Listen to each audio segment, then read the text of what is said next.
Good afternoon class 12th। I welcome all of you once again in this class. आज हम लोग नया chapter start कर रहे हैं, mean value theorem. Mean value theorem chapter में दो थ्योरम्स मेन है, रॉलीज थ्योरम और लैग्रांजेस मीन वैल्यू थ्योरम। बहुत ध्यान से आज की क्लास आप लोगों को समझनी है। रीजन क्या है कि जो क्वेश्चंस इस चैप्टर में हैं वो दो थ्योरम्स पर ही बेस्ड है, जो भी मैंने बोली, रॉलीज और LMV theorem, Lagrange's mean value theorem. तो ये थ्योरम्स अगर क्लियर होंगी, कॉन्सेप्ट्स इनके क्लियर होंगे, तो आप लोगों को क्वेश्चन लगाने में दिक्कत नहीं आएगी। चलिए स्टार्ट करते हैं। रॉलीज थ्योरम होती क्या है वो पहले समझते हैं। एफ एक्स कोई रियल वैल्यूड फंक्शन है, ए से बी इंटरवल पे डिफाइंड है, क्लोज इंटरवल पर। एफ एक्स कोई रियल वैल्यूड फंक्शन है, ए से बी इंटरवल पे डिफाइंड है। F X should be continuous in the close interval. F X continuous होना चाहिए क्लोज इंटरवल पर। एफ एक्स डिफरेंशिएबल होना चाहिए ओपन इंटरवल पर। F of A equals to F of B होना चाहिए। तीन कंडीशन होनी चाहिए। एक बार फिर से रिपीट कर देता हूं। जो हमारा फंक्शन है एफ एक्स, वो कंटिन्यूअस होना चाहिए क्लोज इंटरवल पर, डिफरेंशिएबल होना चाहिए ओपन इंटरवल पर, F of A should be equals to F of B. ये तीन कंडीशंस लगने के बाद हम लोग क्या करेंगे, जो गिवन फंक्शन है उसका डिफरेंशिएशन करेंगे, जीरो के इक्वल पुट करेंगे, एक्स की वैल्यू फाइंड आउट करेंगे। उस एक्स की वैल्यू को हमारी बुक्स में सी से डिनोट करते हैं, नहीं भी करेंगे तो चलेगा। तो उस एक्स की वैल्यू को हम सी मान लेते हैं। तो जो एक्स की वैल्यू आएगी एफ एक्स का डिफरेंशिएशन करके उसे जीरो रखने पर एक्स की जो वैल्यू आएगी वो वैल्यू ए और बी के बीच में लाई करनी चाहिए, यानी ओपन इंटरवल पर ए और बी के बीच में लाई करनी चाहिए। अगर लाई करती है तो हम बोलेंगे कि रॉलीज थ्योरम वेरीफाइड है, otherwise Rolle's theorem is not verified. ठीक है। स्टार्ट करने से पहले, क्वेश्चन स्टार्ट करने से पहले, because I know the importance of this theorem, एक बार और जल्दी से रिपीट कर देता हूं। आप लोग सब लोग मेरे साथ रिपीट करिएगा, याद करिएगा थ्योरम को। सबसे पहले कंटिन्यूटी चेक करनी है क्लोज इंटरवल पर, डिफरेंशिएबिलिटी चेक करनी है ओपन इंटरवल पर, F of A should be equals to F of B, ये तीन कंडीशंस। फिर उसके बाद लिखेंगे since all the three conditions are satisfied, therefore there exists a real number c belongs to a comma b such that f dash c equals to 0। इस line को समझा दूं।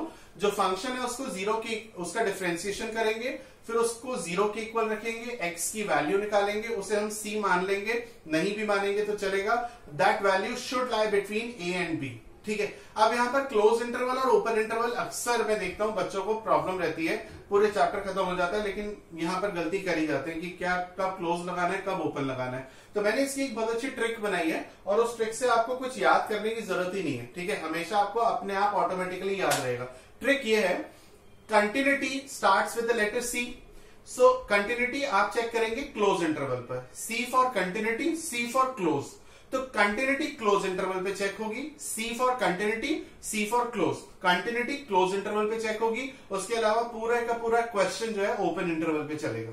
ठीक है। अभी क्लोज इंटरवल और ओपन इंटरवल होता क्या है वो समझा दिया जाए। देखिए फॉर एग्जाम्पल अगर हम लिखते हैं x belongs to close interval 2 to 4, ये इसका मतलब है x is greater than equals to 2, less than equals to 4, यानी कि 2 से लेकर के 4 तक, 2 भी इंक्लूडेड है, 4 भी, और बीच के सारे रियल नंबर इंक्लूडेड है। और अगर हम लिखते हैं x belongs to open interval 2, 4, तो इसका मतलब है x is greater than 2, less than 4, यानी कि 2 से 4 के बीच की वैल्यूज इंक्लूडेड है। 2 इंक्लूडेड नहीं है, 4 इंक्लूडेड नहीं है। ध्यान रखिएगा, ये ओपन इंटरवल और क्लोज इंटरवल बहुत ज्यादा इंपॉर्टेंट है। ठीक है। तो मैं आज की क्लास में मेन जो फोकस करने वाला हूं वो रॉलीज थ्योरम पर बेस्ड करने वाला हूं, ना कि उस पर बेस्ड क्वेश्चंस पर। ठीक है। अब एक बार फिर से, यानी कि तीसरी बार, मेरी आदत है मैं कम से कम इस थ्योरम को 3 बार तो कम से कम रिपीट करता ही हूं, ताकि आप लोगों के दिमाग में पहले थ्योरम बैठे, कॉन्सेप्ट बैठे, यानी कि नींव बने आप लोगों की।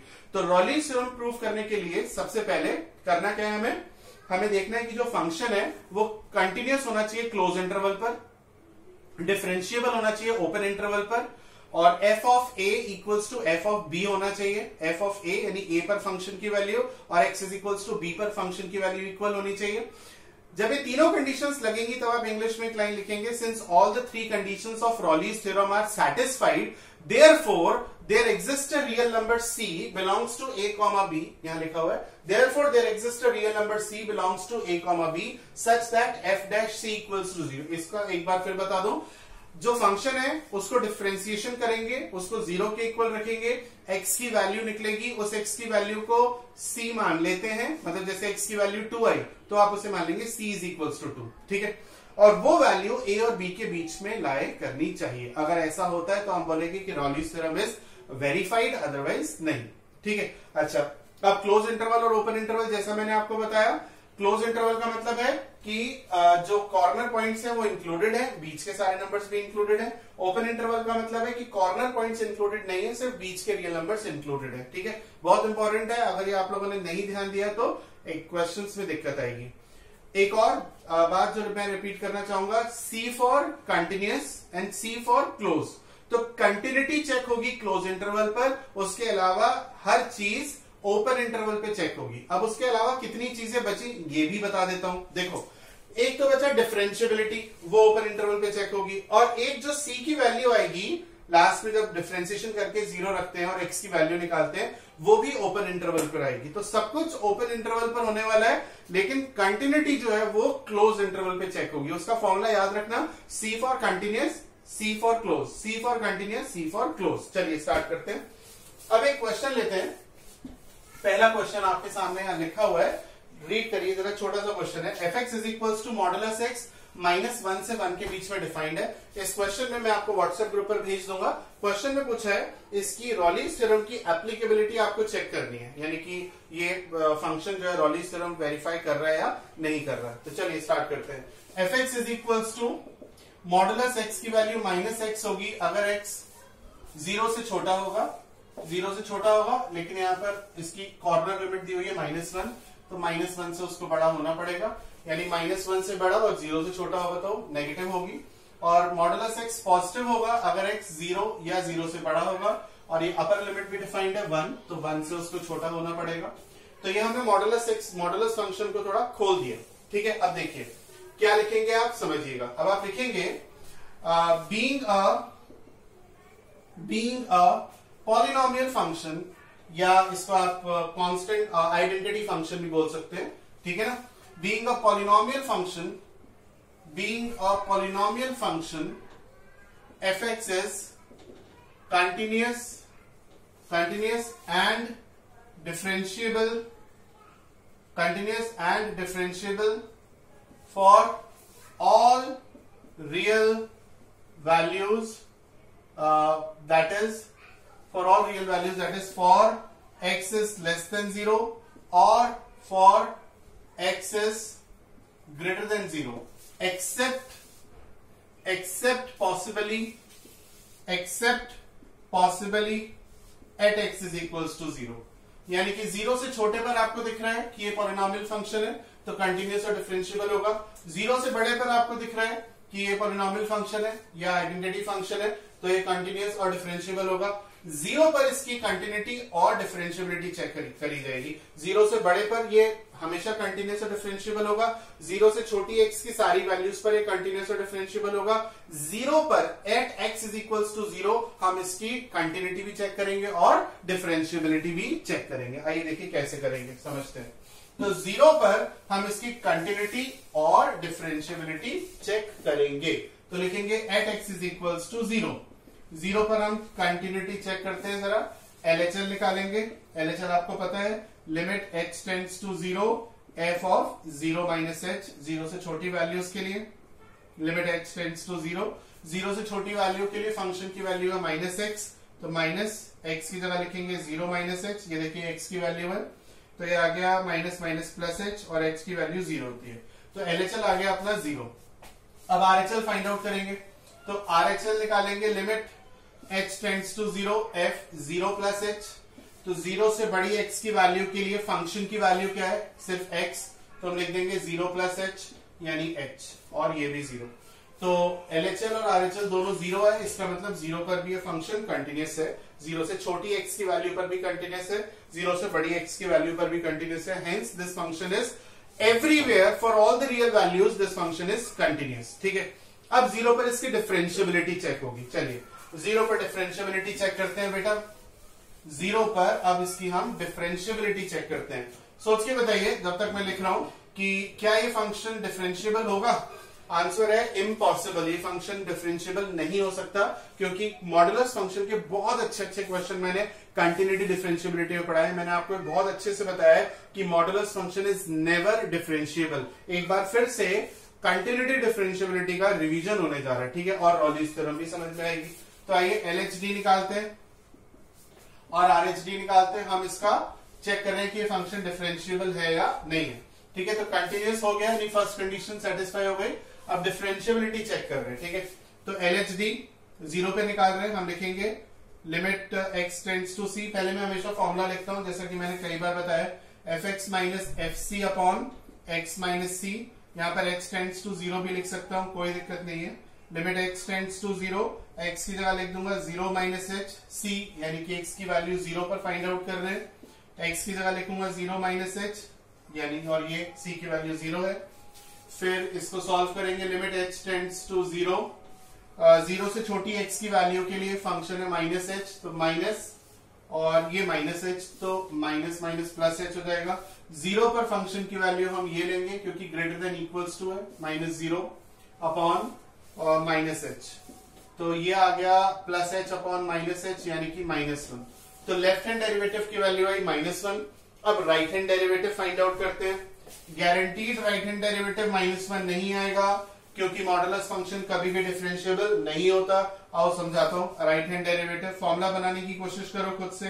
Limit x tends to 0, fx minus fc upon x minus c। हमेशा यही फॉर्मूला पहले लिख लिया करो, गलती कभी नहीं होगी।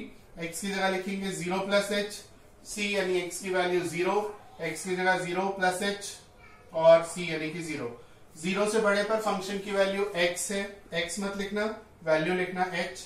0 पर भी फंक्शन की वैल्यू x है 0, क्योंकि यहाँ पर x की वैल्यू 0 अपॉन h, तो ये आ गया h अपॉन h, ये आ गया 1। तो LHD की वैल्यू है -1 और RHD की वैल्यू है +1। LHD is not equals to RHD, hence this function is not differentiable.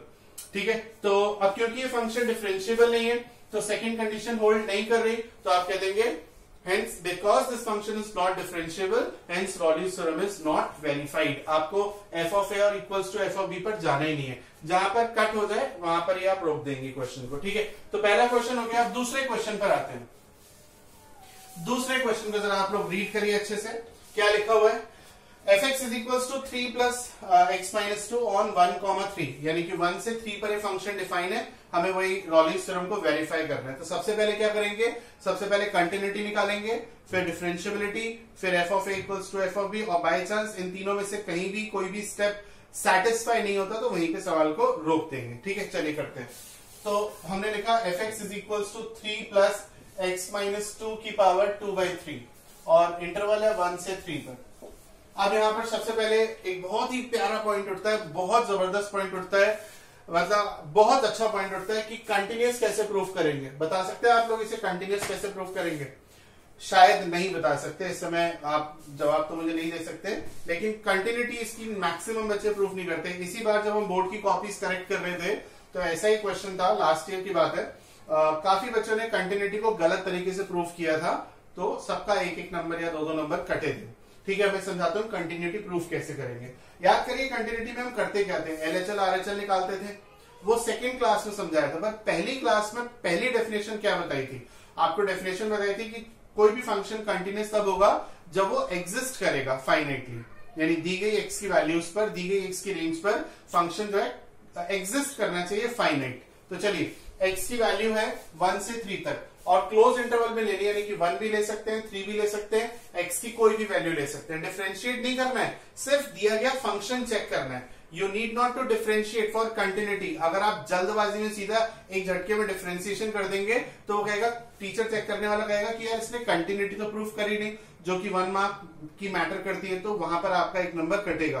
तो जब आप कंटिन्यूटी प्रूफ करेंगे तो डिफरेंशिएशन करने की जरूरत नहीं है, पहले कंटिन्यूअस दिखाइए फंक्शन को। ठीक है, अच्छा, तो हम 1 से 3 तक कोई भी वैल्यू डाल सकते हैं और चेक करेंगे कि किसी भी वैल्यू पर ये फंक्शन नॉट डिफाइंड तो नहीं आ रहा। तो आप कोई भी वैल्यू डाल के देखिए, आप इसमें x की जगह 1, 2, 3 या बीच की कोई भी वैल्यू इंसर्ट कर सकते हैं। फॉर एग्जाम्पल अगर मैं 1 लेता हूं तो fx की वैल्यू आएगी 3 प्लस 1 में से 2 गया -1 की पावर 2/3। कई बच्चे सोचते हैं कि यार ये इमेजिनरी नंबर है, ये इमेजिनरी नंबर नहीं है। अगर आप -1 की पावर 2/3 को देखें तो -1 की power 2/3 can be written as like this. तो -1 का क्यूब रूट का स्क्वायर, -1 का क्यूब रूट एक रियल नंबर होता है। हाँ, अगर -1 का स्क्वायर रूट होता है तो ये इमेजिनरी नंबर होता है। 11th में हम पढ़ते थे कॉम्प्लेक्स नंबर, पर ये क्यूब रूट है, पावर ऑड है, तो -2 की पावर 1/3 3 की पावर 1/5। ये जो ऑड पावर्स है ये रियल ही मानी जाएगी, ध्यान रखना। लेकिन अगर यहाँ पर स्क्वायर रूट लगा दें तो ये इमेजिनरी बन जाएगी। क्यों? क्योंकि देखो बेटा -2 का क्यूब करेंगे तो -8 आएगा। यानी कि अगर कोई बोले -8 का क्यूब रूट रियल है या इमेजिनरी, तो आप कहेंगे भाई रियल है। -8 का क्यूब रूट -2 होता है, तो क्यूब रूट जो है पावर ऑड है तो वो रियल माना जाएगा। रियल माना क्या जाएगा? रियल होगा ही होगा। ओके, तो -1 की पावर 2/3 को ये लिख सकते हैं, ये रियल नंबर है तो रियल नंबर का स्क्वायर भी रियल आएगा। ठीक है, बात समझ में आई बात? तो ये नंबर 1 पर एग्जिस्ट कर रहा है, ये नंबर नहीं, इनफैक्ट ये फंक्शन 1 पर एग्जिस्ट कर रहा है। ये फंक्शन 2 डालेंगे तो भी एग्जिस्ट करेगा। देखिए कैसे, अगर हम 2 पुट करते हैं तो fx की वैल्यू आएगी 3 प्लस 2 में से 2 गया 0, तो ये भी एग्जिस्ट कर रहा है। और भी कोई नंबर x की वैल्यू डालते हैं तो एग्जिस्ट कर रहा है। तो आप बोलेंगे since fx exist for all the real values of x, hence this function is continuous.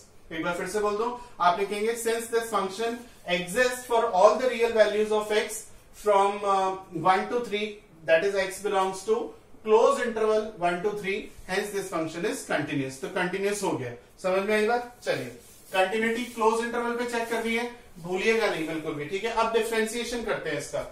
Differentiation करते हैं। डिफरेंशिएबिलिटी का मतलब है डिफरेंशिएबल है या नहीं है, डेरिवेबल है या नहीं। डिफरेंशिएशन या डेरिवेबल या डिफरेंशिएबिलिटी तीनों एक ही बात है। ठीक है, तो डिफरेंशिएशन करते हैं। 3 का डिफरेंशिएशन क्या होगा चिल्ड्रन? 3 का डिफरेंशिएशन 0 होगा। और ये x की पावर n से करिए, n x की पावर n-1, यानी 2/3 इंटू x माइनस 2 की पावर -1/3। फॉर्मूला लगाया मैंने n x की पावर n-1, याद होगा आप सबको, कल समझाया था। तो f डैश x की वैल्यू आई 2/3 और x माइनस 2 की पावर 1/3 डिनोमिनेटर में आ जाएगा, क्योंकि पावर यहां पर नेगेटिव है। ठीक है, अब इसमें चेक करते हैं कि यार ये इस x की रेंज पर ओपन इंटरवल पर, याद रखना अब आप 1 नहीं ले सकते, 3 नहीं ले सकते, 1 और 3 के बीच का कोई नंबर ले सकते हैं, क्योंकि आप डिफरेंशिएबिलिटी चेक कर रहे हैं और डिफरेंशिएबिलिटी ओपन इंटरवल पे चेक होती है। भूलिएगा नहीं तो मेरी सारी मेहनत खराब हो जाएगी। ठीक है, तो अब आप 1 से 3 के बीच का कोई भी नंबर सोच सकते हो और ये देखो कि ये कहीं डिफरेंशिएबल एग्जिस्ट कर रहा है या नहीं कर रहा। तो अगर मैं इसमें x इज इक्वल टू 2 डालता हूं तो डिनोमिनेटर में 0 आ जाएगा, और जब डिनोमिनेटर 0 होता है तो फंक्शन डिफाइंड नहीं होता। तो हम बोलेंगे at x is equal to 2 this function is not differentiable. सवाल खत्म, hence Rolle's theorem is not verified. आप लोगों को शायद समझ में आ गया होगा कि 2 डालने पर डिनोमिनेटर 0 आ रहा है। ठीक है ना, और 2 जो है वो इन दोनों के बीच का नंबर है, तो डिफरेंशिएबिलिटी हमेशा ओपन इंटरवल पे चेक होगी। तो पहला क्वेश्चन रॉलीज थ्योरम वेरीफाइड नहीं हो पाई थी। क्यों नहीं हो पाई थी, उसका कारण जरा अपने दिमाग में सोचो, और आगे बढ़ने से पहले उसके बारे में सोचना। पहले फंक्शन में नहीं, इस क्वेश्चन में रॉलीज थ्योरम वेरीफाई क्यों नहीं हो पाई? कंटिन्यूअस तो था ये, पर डिफरेंशिएबल नहीं था। दूसरे फंक्शन में कंटिन्यूअस था और डिफरेंशिएबल नहीं था। अब यहां पर एक इंटरेस्टिंग बात समझाता हूं कि बच्चों के नंबर कहां कटते हैं। जब आप ये चैप्टर पढ़ लेंगे, याद रखिएगा जो मैं कह रहा हूं, जब आप ये चैप्टर पढ़ लेंगे तो आपको भी एक आदत हो जाएगी, आपको ये आदत हो जाएगी लिखने की कि आप लिख देंगे हर क्वेश्चन में। याद रखिएगा आज तो फर्स्ट क्लास है, थोड़ी बात कम समझ में आएगी। Being a polynomial function it is continuous, क्योंकि 90% क्वेश्चन में पॉलिनोमियल फंक्शन आता है। तो ऐसा क्वेश्चन जब बोर्ड में आता है तो बच्चे लिख देते हैं being a polynomial function it is continuous. Believe me, मैं अपनी क्लास में भी जब देखता हूँ 60 बच्चे अगर हैं, 50 बच्चे अगर हैं, तो पूछूं तो रैंडम आंसर ये sir it is a polynomial function, तो ये कंटिन्यूअस होगा, जबकि ये पॉलिनोमियल फंक्शन है ही नहीं। पॉलिनोमियल फंक्शन क्यों नहीं है? क्योंकि 9th क्लास में पॉलिनोमियल फंक्शन की डेफिनेशन बताती है कि the power of x should be a positive integer, और यहाँ पर जो पावर है वो फ्रैक्शन है, तो पॉलिनोमियल तो है ही नहीं। और टीचर इसी बात को पकड़ लेता है, वहीं पर नंबर कट जाता है। तो जब आपको इस तरीके के क्वेश्चन में जो कि पॉलिनोमियल फंक्शन नहीं है कंटिन्यूटी चेक करनी हो, तो आपको सिर्फ इतना देखना है कि इस x की रेंज पर ये एग्जिस्ट कर रहा है या नहीं कर रहा। ठीक है, क्लोज इंटरवल पर। ठीक है, समझ में आई बात? तो गलती से भी आप मेरे स्टूडेंट हो ये मत लिख देना कि बीइंग अ पॉलिनोमियल फंक्शन, ये पॉलिनोमियल फंक्शन नहीं है, क्योंकि पॉलिनोमियल फंक्शन में पावर अंडर रूट में या फ्रैक्शन में नहीं होती, it should be a positive integer. समझ में आई बात? चलिए, तो 2 क्वेश्चन हो गए। अब तीसरे क्वेश्चन पर आते हैं। तीसरे क्वेश्चन में लिखा हुआ है fx is equal to 10x on 0 to पाई, यानी कि 0 से 180 तक। अब आते हैं 10x फंक्शन पर। बताइए tan 90 की वैल्यू क्या होती है?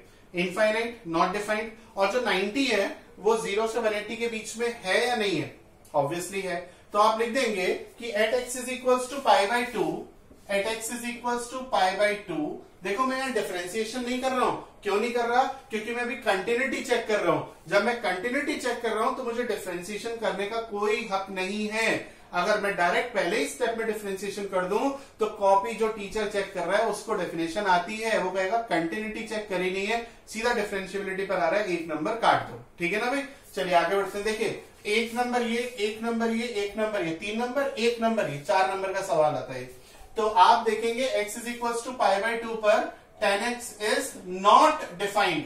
मैंने डिफरेंशिएशन नहीं किया, ध्यान रखना, tan x is not defined है ना भाई, tan x डिफाइंड नहीं है, hence this function is not continuous, continuous ही नहीं है, आगे बढ़ने की जरूरत ही नहीं है, लिख देंगे रॉलिस theorem is not verified, रॉलिस theorem verified नहीं है, बात खत्म हो गई। तो ये तीनों ही सवाल जो है रॉलिस थ्योरम को वेरीफाई नहीं कर रहे। ठीक है, अब आपको कंटिन्यूटी डिफरेंशिएबिलिटी में कुछ चीजें पढ़ाई थी, उनको यहां पर दोबारा आप लोगों को याद रखना है, मैं जल्दी जल्दी रिवाइज कर दूं। नंबर 1 आपको बताया था polynomial function is everywhere continuous and differentiable, you remember that. Sine function, cos function, exponential function is everywhere continuous and differentiable.